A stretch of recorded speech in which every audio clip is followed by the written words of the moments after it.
Okay, this is the last section before the next test, and we're going to go over something called Euler diagrams.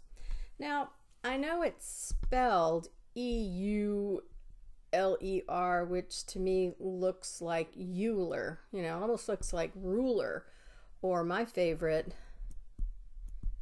Bueller, Bueller, Bueller.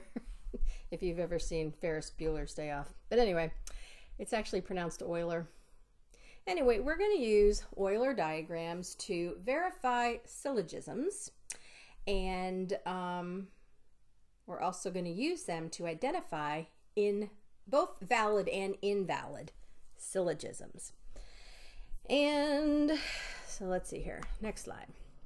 A syllogism consists of a set of statements called premises, followed by a statement called a conclusion. And we did this in section 3.4.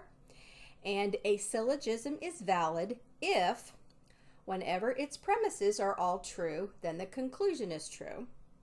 And if the conclusion can be false, even though all the premises are true, then the syllogism is invalid. So an example of these Euler diagrams, here's the syllogism. All people are mortal. Socrates is a person.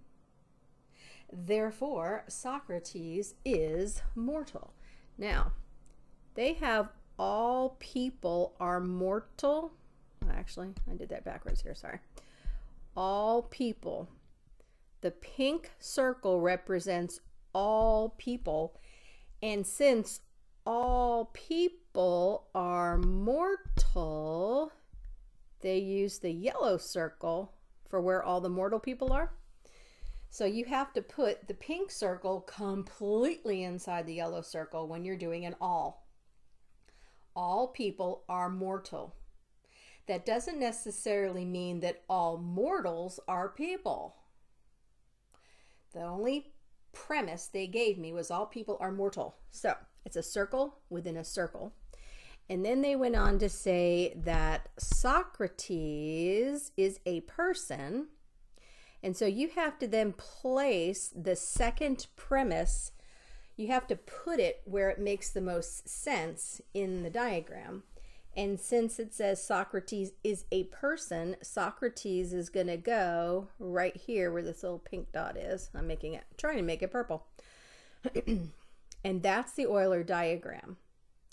And so now we have to look at, well, what is their conclusion? They're saying that their conclusion is, therefore, Socrates is mortal.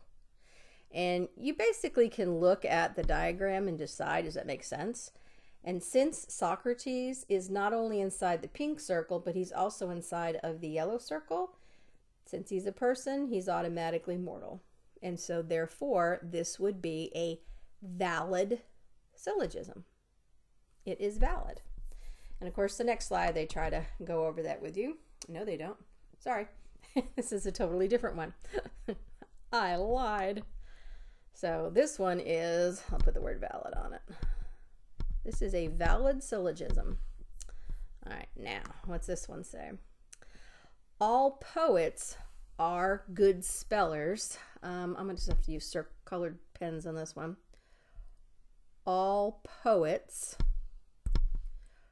are good spellers.